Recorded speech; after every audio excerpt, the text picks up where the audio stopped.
Wow, look at that! What does this say? The word here, Kappa Omicron Rho, it means the chief Koruphe of what? Right, the chief of what? For years, the site near the Sea of Galilee looked like nothing more than a patch of broken stones and scattered ruins. Locals passed it without a second glance. Even early researchers believed the area had little more to offer. But that changed the moment a team digging beneath layers of mud uncovered a section of mosaic that didn't match anything they expected. The pattern was simple, almost quiet, but the message hidden inside it sent a pulse through the entire team. The inscription didn't point to a king, a builder, or a wealthy patron like most mosaics of its time. Instead, it pointed to Peter, and only Peter. It called him by a title used in early Christian tradition, a title tied to leadership, keys, and whispered moments shared with Jesus. That alone raised questions. Why honor Peter here? Why bury the message in a place forgotten by time? And the strangest part wasn't what the inscription said. It was what it suggested might be missing. Something spoken, something remembered, something never meant to reach us again. A secret that could still be hiding under the next layer of stone. When the team expanded the dig, they realized the mosaic wasn't random. It belonged to a structure far larger than anyone predicted. A full Byzantine church began to emerge, its walls rising from the soil like a memory returning to life. This wasn't a small shrine or a private chapel. It was a place built with purpose, a place meant to guard something important. But here's where the mystery deepened. The church sat on a spot that ancient writers once linked to Bethsaida, the home of Peter. For years, scholars argued over the true location of that lost town. Many claimed it was miles away. Others insisted the ruins here were too small, too quiet, too wrong to be the real site. Yet the church was standing here anyway, built with care, built with cost, built with a devotion aimed at one man. And that left archaeologists with a question they couldn't shake. Why build a grand basilica in a place no one believed mattered? Unless the people who built it knew something we didn't. Something tied to Peter's past and to a moment with Jesus that history never recorded. But the next discovery would push the mystery even further. As more of the mosaic floor was uncovered, a second detail surfaced, one that made the team freeze in place. This inscription wasn't a simple dedication. It used a phrase tied to Peter in a very specific way, a way usually reserved for sites linked to his deepest memories, not just his name. It called him a keeper and a leader, titles that echoed stories of moments he shared alone with Jesus, moments that felt heavier than the ones written down.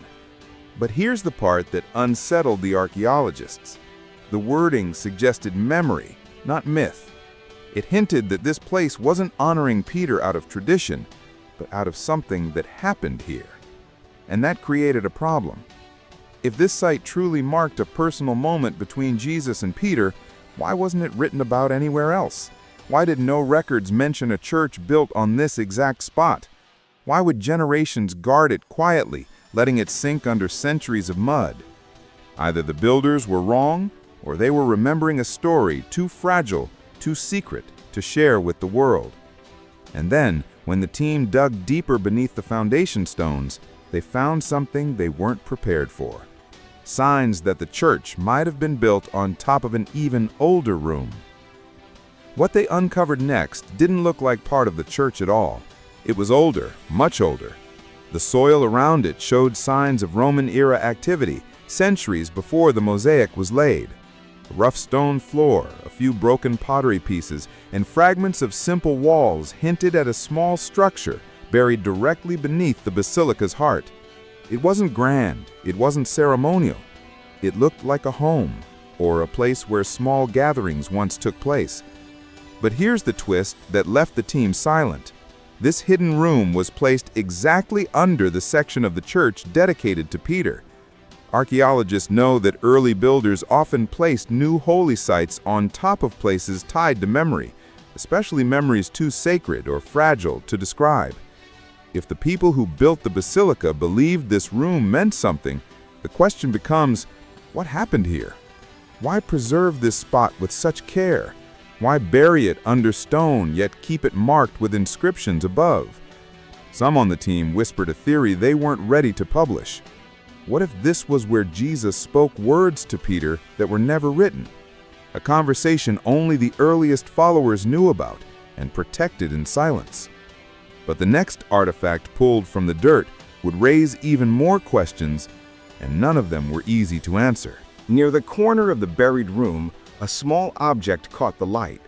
Something so ordinary at first glance that no one expected it to matter. It was a broken fragment of plaster, coated in a thin layer of soot, with faint markings scratched into the surface. Not clean lines, not formal writing, more like someone tracing shapes quickly, almost nervously, as if trying to remember something important before it faded. At first, the team thought it was just construction debris. But when the markings were examined closely, one symbol stood out. A simple fish, drawn in the early Christian style. The kind used by believers who lived before churches were built, before symbols were openly displayed. A symbol tied to meeting places, whispered teachings, and moments shared in secret. And that raised the most unsettling idea yet. If this room held early Christian markings, if a later basilica honored Peter directly above it, then this site wasn't random. Someone chose it very deliberately. The fragment suggested people gathered here long before the grand church was built. People who knew stories that never reached the page. People who might have remembered a moment between Jesus and Peter, one marked not with ink, but with memory. And the deeper they searched around the room's edges, the more they realized something else had been removed from this space long ago. The soil along the northern wall looked disturbed, almost as if someone had dug there centuries earlier.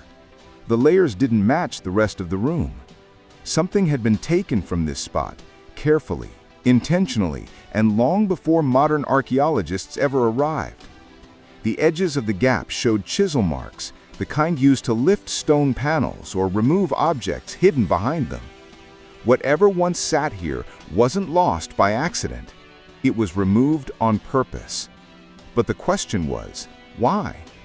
If early Christians gathered here, if this room was tied to Peter's memory, then something stored in that hollow might have once held meaning too great or too dangerous to leave behind.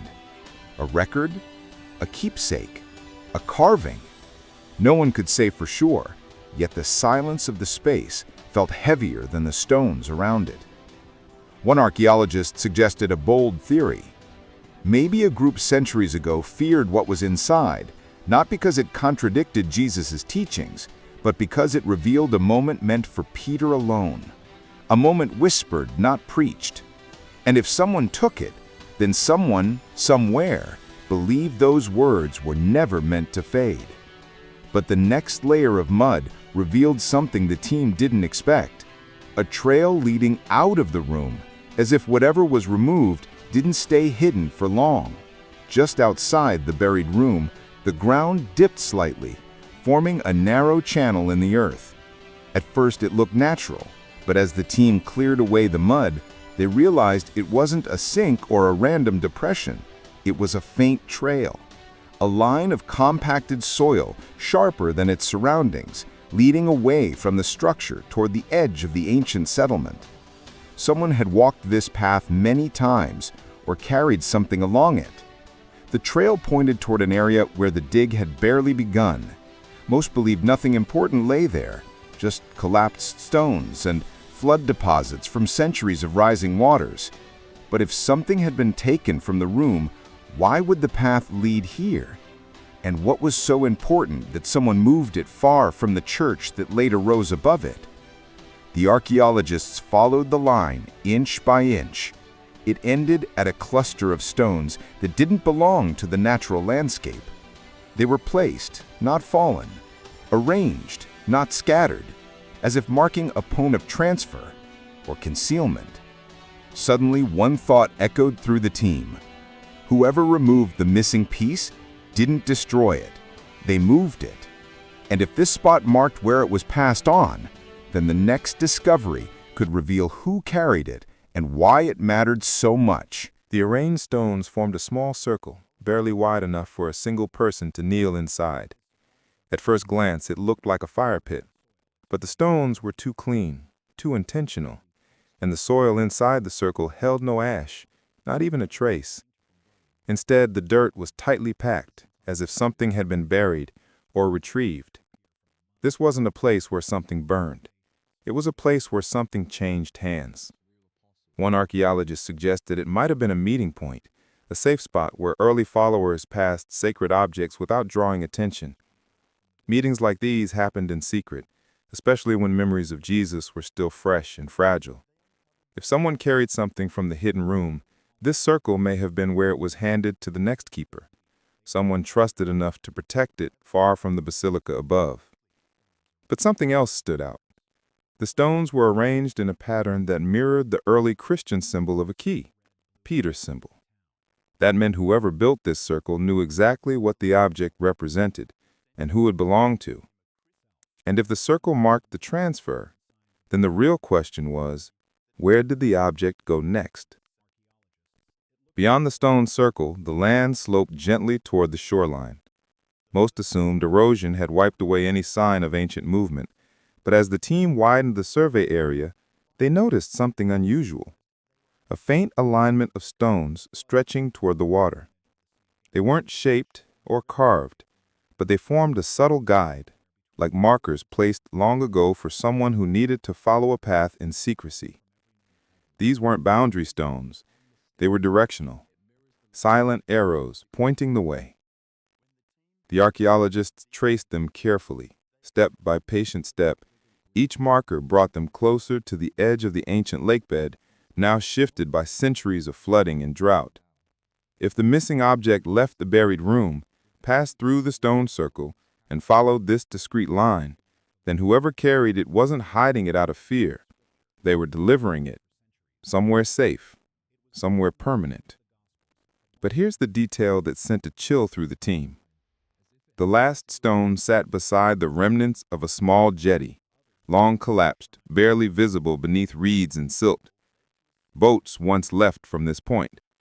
Travelers once departed from here, heading toward villages scattered along the water. So if someone had taken the object across the lake, it might have left the site entirely. And that raised the most haunting question yet. What if the final trace of Jesus' secret words to Peter vanished across these waters, still waiting to be found on the opposite shore?